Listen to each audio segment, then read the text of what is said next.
Hello and welcome to my YouTube channel. If you're regular here, you know I review many photographic, audio and video related products. You also may know I'm a big fan of DJI products and their microphones, their cameras and what have you. And I've been using the DJI Mic 2 for quite a substantial length of time now, pretty much since it came out. I'm using it today for this video. I'm also doing a backup recording on the microphone in case the transmission between the microphone and the receiver doesn't work. I also like the fact I can see on the display of a microphone or on the receiver that it's working fine. I can see the audio levels moving as I look at the camera. And so I'm a big fan of the DJI mics. The sound quality is great. I very rarely get anyone criticise the sound quality of my videos. I don't do any post-production on the sound. I'm not really an expert with audio post-production, so I tend to leave it well alone and hope the microphones get a good, clear sound. Now, because of that, I've recently purchased, well, a couple of days ago, about 3 or 4 days ago, purchased the new DJI Mic 3. Now, I didn't get it in its charging case, as I only wanted one microphone. The DJI Mic 2 comes same as the DJI Mic 3 does, comes in a nice charging case. This is actually the charging case for the DJI Mic 2, obviously. But the Mic 3 comes in a very similar sort of charging case to this one. Your microphone slot in, receiver slots in the centre. But with the new version, all the accessories fit in with it as well. So you can still leave your windshield on, you know, put all your cables in the case and what have you. But I didn't do that. I just bought the basic unit, one transmitter, one receiver. I have found one drawback doing it that way as well. But I've basically got here the transmitter and the receiver. So that's the receiver that came in the bag with it. And that's the one transmitter. I've got the windsock on the top. Comes with 2 windsocks. That's the other windsock. Comes with 2 versions. One's better for protecting against heavy wind than what the other one is. I'm not sure which one's which, but there we go. Comes with those 2 windsocks, and it comes with the cable to connect it to your camera. It's actually a locking cable, which is really interesting. So that does screw into the side of the receiver and locks in, so that's not going to fall out. You can actually lock that in, tighten it up, and then that's not going to fall out of the actual receiver. Not that I've had any issues with a cable falling out of the DJI Mic 2. One thing I do like about the Mic 2 is that they've color coded which one's a headphone jack and which one's the mic jack. They haven't done that on here, but it's quite clear which one it is because it's a totally different look to it compared to the headphone jack. And it is nice that it has got a headphone jack for monitoring your audio if you need to do that. So it comes with all that.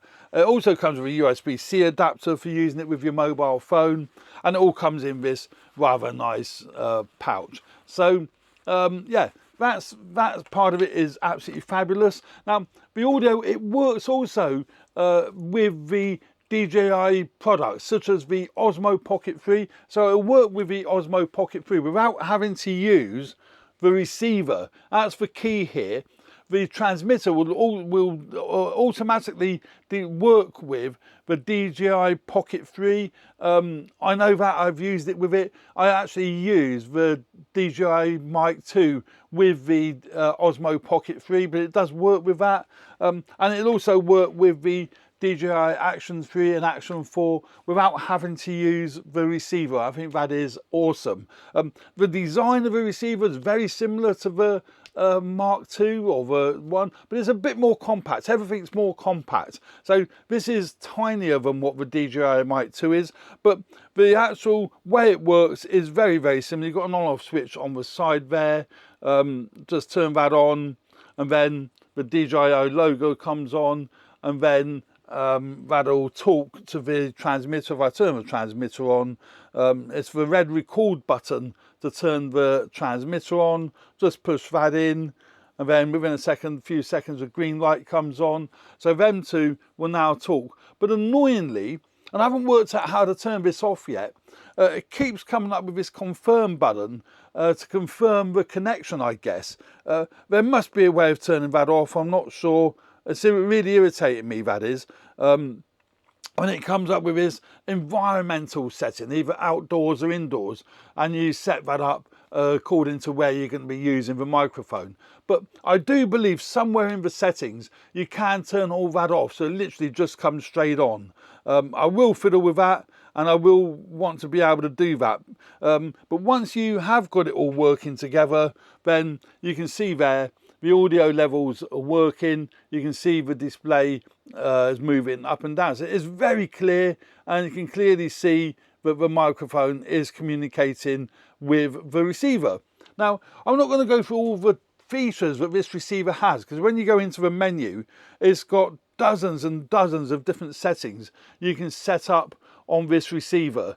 And you can also set up on the transmitter. And I discussed a few of them when I went out doing some filming outside. But the actual transmitter has 32-bit flow internal recording on this transmitter, and that is great, and I love that. I do backup audio recording nowadays on everything that I film. I've had a number of instances in the past where either the audio has been mute for whatever reason, it's lost its transmission to the receiver, or it's been really poor quality audio, and I couldn't work out why.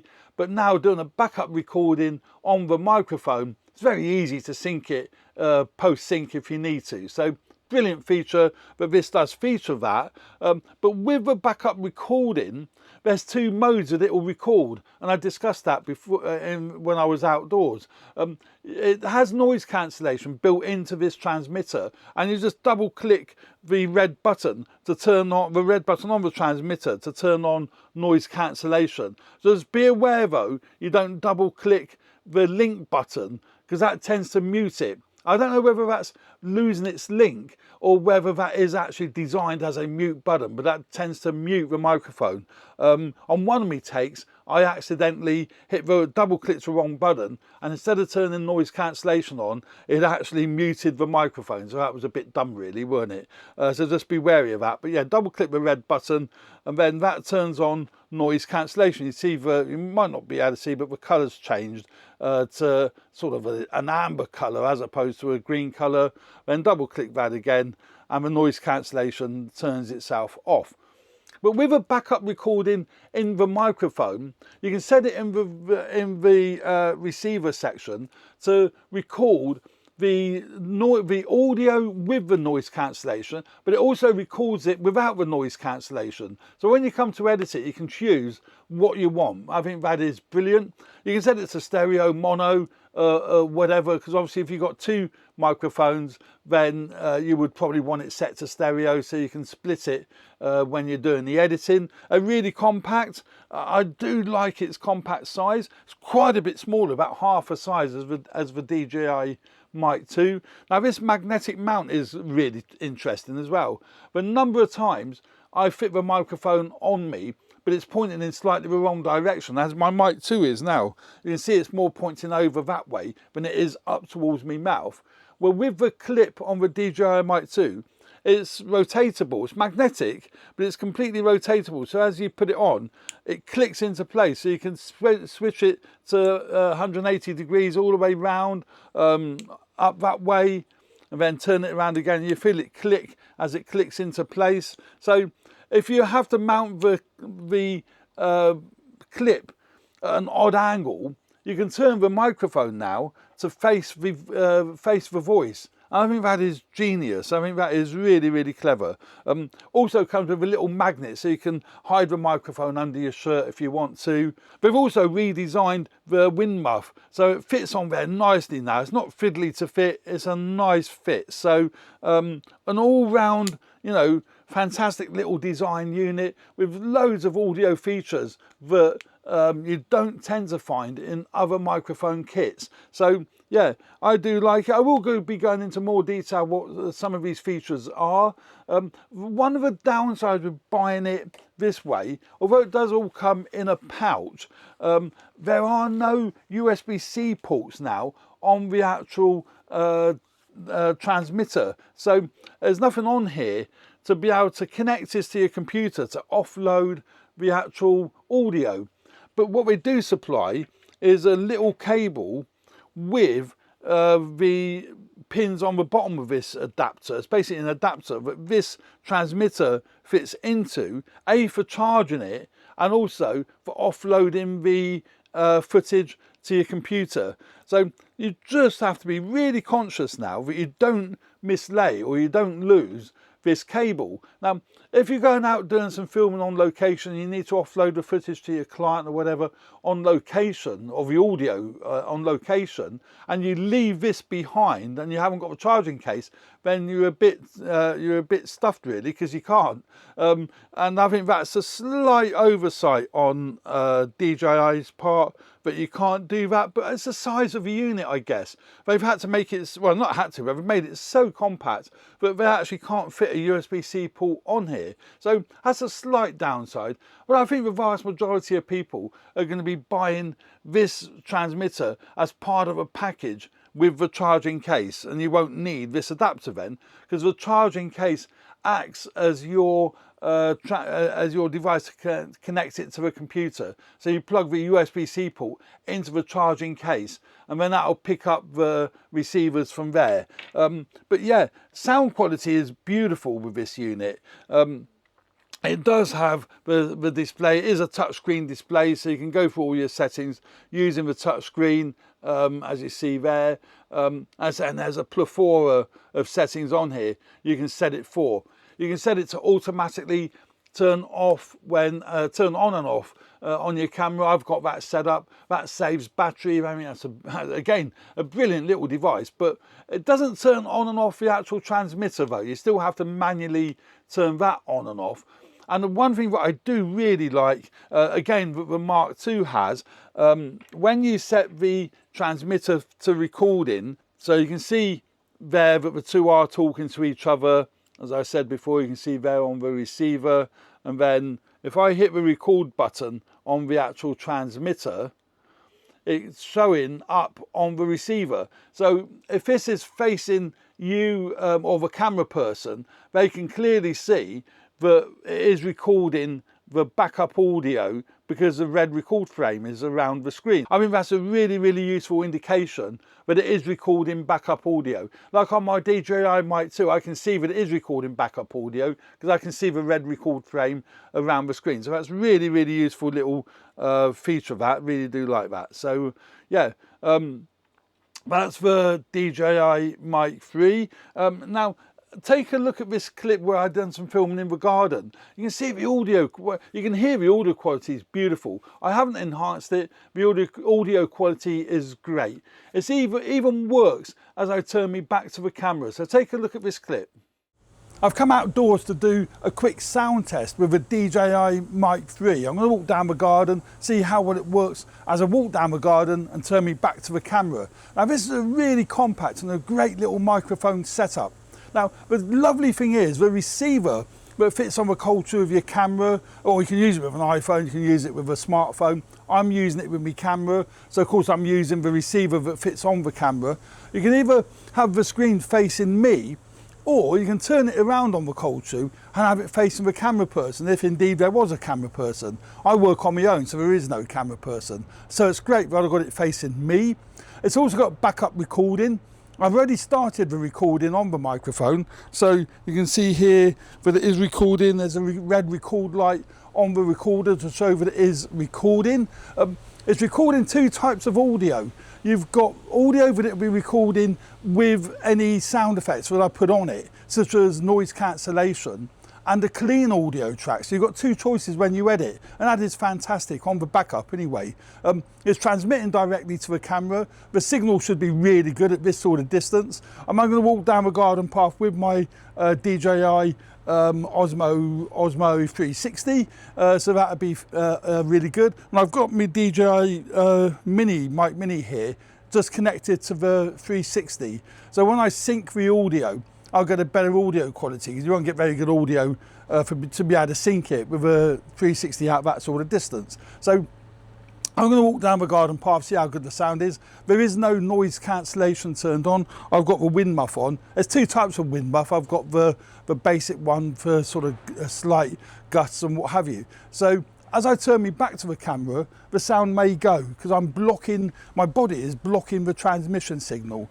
Quite a few microphones, the sound does go when I walk at this sort of distance, and when I got me back to the camera. Now it should still be pretty decent because I am still looking at the camera, I can still see the camera. I genuinely think this is as far as you would want to go if you are doing presentation to camera. I don't think you would want to be any further away, but we're going to go further down just to see how well that works. And we will then turn on noise cancellation. So let's go down here, see how well this works. Now again, I'm facing the camera, I can just see the camera, but there are obstacles in the way. We've got trees, we've got bushes, we've got an outbuilding. I'm going to go over to the pond in a minute just to see how well it works there. So let's go down a bit further, down as far as we can go. Mind these plots, pots. See how well we do down here. It's not easy getting down here, that's for sure. So we get down. Now I am facing the camera, I can't see the camera because we've got outbuildings and trees in the way. It'd be interesting to see if the audio is still being picked up by the camera, but I am recording backup audio. So it's kind of irrelevant if it is, you know, if the sound has cut out. We have a great feature with this system. If you're not using the recorder on the microphone, if you've got the transmitter set to turn the recorder on if it loses its signal, that is great. So if I've got the transmitter on the camera, which I have, and it did lose its signal, it will automatically start the recording on the microphone. I think that is a brilliant device. So let's now turn on the noise cancellation. Now when I've done this earlier, I double clicked the wrong button and it muted it. So be really careful of that. Both these buttons are so close to each other, you've got to be really careful of that. It's the red record button that I've got to double click. And now that's turned green, so that should now have noise cancellation turn on. And hopefully I haven't muted the signal because it's quite gusty out here. It is really quite gusty. And the noise cancellation is turned on. But because I've got the backup recording, I can use the other recording if I want to. And I think that is awesome. So let's come back here now and then I'll turn off the noise cancellation. So the noise cancellation is still turned on. So now let's turn it off.